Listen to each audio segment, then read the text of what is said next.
Things some autistic people do, part 15. So some of us deal with this pesky little experience. Um, for me, it's, oh my gosh, I need to pet him. Okay, I had to reposition my hand so I could give him some scratches.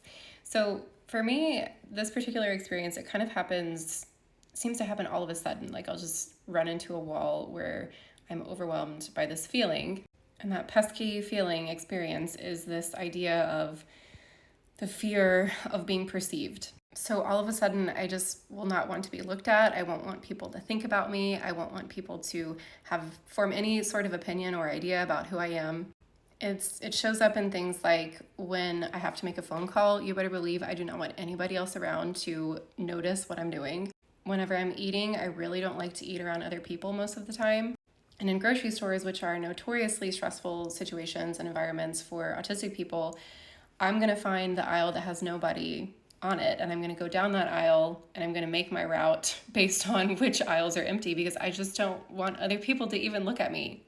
And I'm especially dealing with it right now as a content creator, and to all the neurodivergent content creators out there, it's so hard because that's what putting yourself out there online is. It's being perceived by people all across the world, and you have no control over what other people are thinking about what you say and who you are.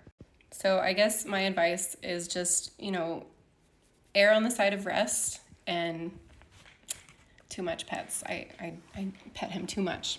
Err on the side of rest, give yourself grace. And, autistic people tend to need a lot of time alone in isolation to process. And sometimes that can be taken as antisocial. But really, it's just a way that we regulate.